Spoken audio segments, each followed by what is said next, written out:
Thank you very much, and good afternoon, everybody. And again, apologies for keeping you waiting while I trekked over from Madison Avenue.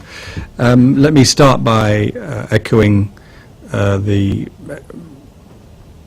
points made by the Secretary General about the suicide bombings and attacks that we've seen today and indeed in recent days. Obviously, we're particularly horrified by the attack in Afghanistan because that concerns our own staff, but we're very conscious that the attack in Peshawar, attacks in Baghdad earlier in the week, and of course continuing attacks in Afghanistan and Pakistan are taking an enormous toll on civilians. And I just wanted to add my horror and condemnation to what the Secretary General said, and of course reiterate the point that he made, that despite these attacks we are determined to do the work we are there to do in both Afghanistan and Pakistan, to make sure that we can help the people in both countries who are in some cases in desperate need of our help. So as he said, we will not be deterred from doing that.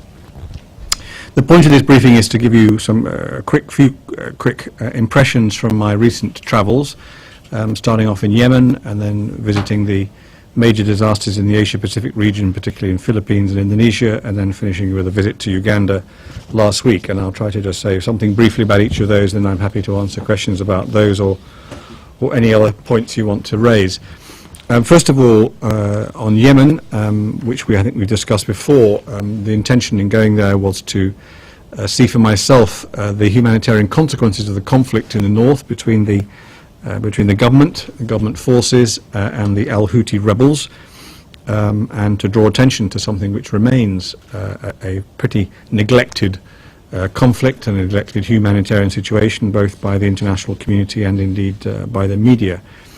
The situation on the ground is that the fighting is continuing and is clearly intense in some places, not least in Sadr city and areas around there in the north.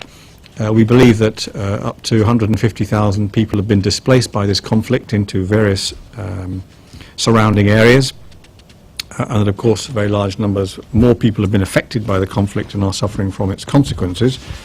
We have been mounting an operation there, the humanitarian community, to try to deal with those who are displaced and others who are in need of help. I was able to visit an IDP camp in a neighbouring governorate of the Hadja governorate, and also see some IDPs who are not in camps. Most of the IDPs in Yemen are not in organised camps, but are taking shelter with host communities or host families, or otherwise on available land.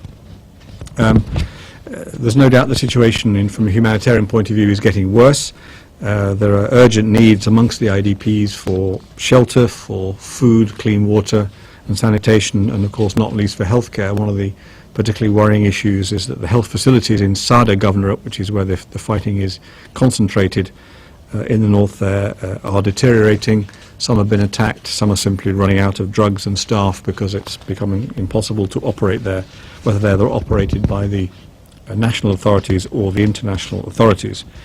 One of the problems we've faced and we continue to face is access to all those who are in need, particularly to those in Sadr governorate, where the fighting, as I say, is at its most intense. We are able to access a lot of people remotely through local NGOs and some other NGOs who have a degree of possibility of free movement there, but it remains extremely difficult and dangerous. We have asked the government and asked publicly the Al-Houthis to agree to humanitarian ceasefire or humanitarian corridors to allow that aid to reach there, but so far we've not been able to have much success in taking those points forward for one reason or another. In terms of the operations or the resources for those operations, we launched a flash appeal, as you may remember, in September for around 24 million people to assist the 150,000 IDPs and others affected. So far we have around 36% of that, $8.6 million from the donors, and we need to and I'm going to take the opportunity to remind the international community and the donors of the real needs there are there, and I hope that they will continue to respond more generously and more swiftly to the needs that are there in what I say is a rather neglected crisis so far. From there I went to visit both the Philippines and Indonesia to look at the aftermath of first of all, the flooding in the Philippines caused by the successive typhoons, Ketsana and Palma, and then the major earthquake in western Sumatra, affecting particularly the city of Padang. Both of these were not necessarily huge disasters, but certainly major disasters, and more or less unprecedented, I think, in their effects, particularly in Philippines, where the two typhoons caused huge amounts of damage.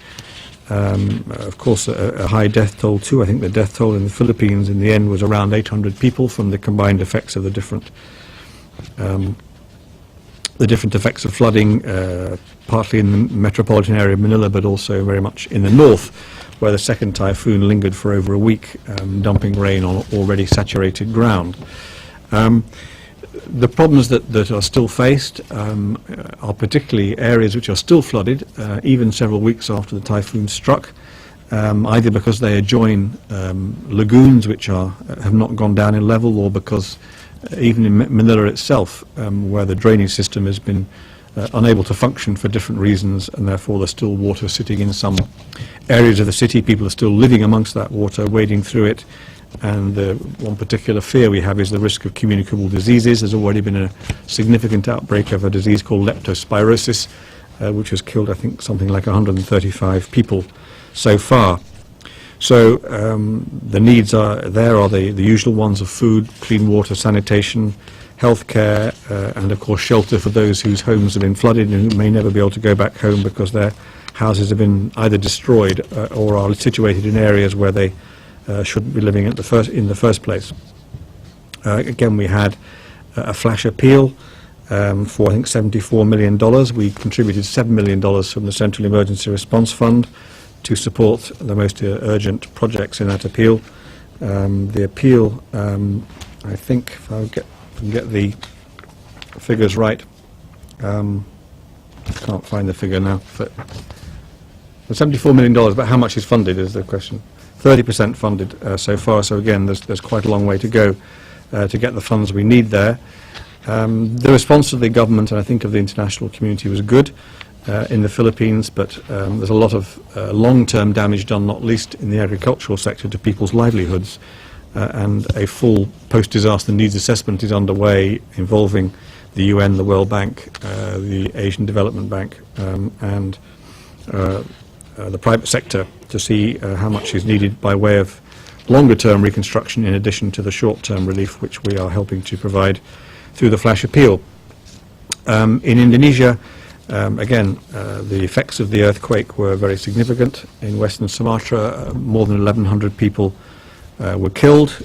Some villages were swept away by landslides in the rural areas north of Padang. Some 200,000 houses were badly or otherwise damaged, and so there's a huge need for temporary shelter. There's a particular effect on schools, which were destroyed in many cases, other public buildings, so there's a major rebuilding program there, and of course temporary needs for the population of the usual food, clean water kinds, but shelter I think is the major priority there, together with help to the education system to get classrooms up and running quickly, while the schools can be rebuilt in a more significant way for the future.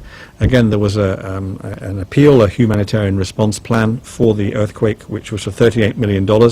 Again, we provided just over $6 million from the Central Emergency Response Fund, but that appeal is also poorly funded so far, which is of concern.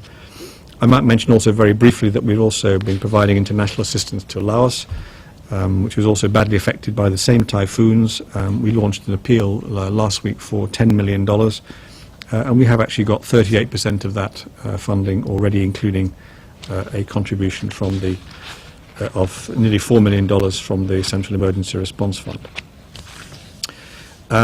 Again, the government are well organised in Indonesia. They respond effectively, so the international community was responding very much in support of their efforts, and I think it was a relatively successful operation. But again, the longer-term rebuilding operation will be getting underway, and again, a full post-disaster needs assessment program is underway there.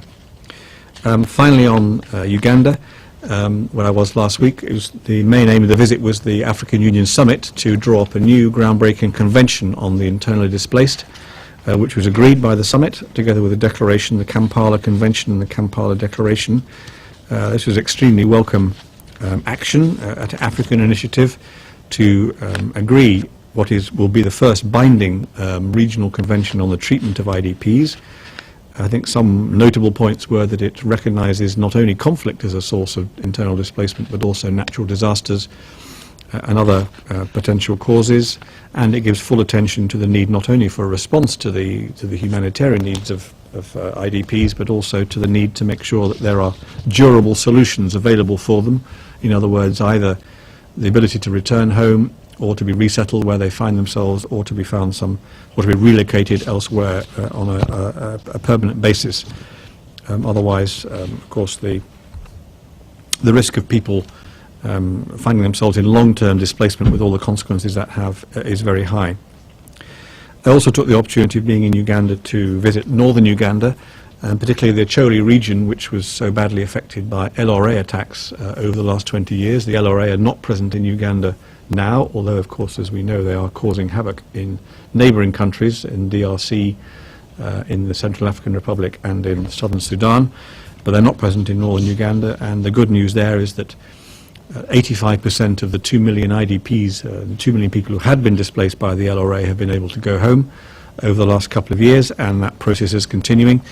The issues now are as the humanitarian emergency relief efforts are able to wind down, is to make sure that when they do return home, they have the facilities there, the basic services there, whether it be, again, clean water, or schooling, or health clinics, or access roads, a lot of which was destroyed while they were displaced. There's still a long way to go to make sure that they're all there, and that enough development actors are on the ground to take up the strain from the humanitarian actors. And there's also to use a horrible jargon term, a residual caseload in the camps of people who are particularly vulnerable and therefore not able independently to return home. These are the elderly, the disabled, orphans, HIV/AIDS victims, and people who, for one reason or another, again, are not able to return easily without a lot more support than they've been able to receive so far. So it was useful to see that, but to see that there are still residual needs and a need for the reconstruction, redevelopment operation to get underway even more fully than it has now. I also visited the region of Karamoja, which is been suffering from violence, but also from a very severe drought, part of the extensive drought in the Horn of Africa area, and where there's also significant humanitarian needs, not least on the food side. I think the World Food Programme are currently feeding about 90% of the population because of the effects of drought. But again, the need is to move towards long-term food security and away from immediate assistance as quickly as can be organised.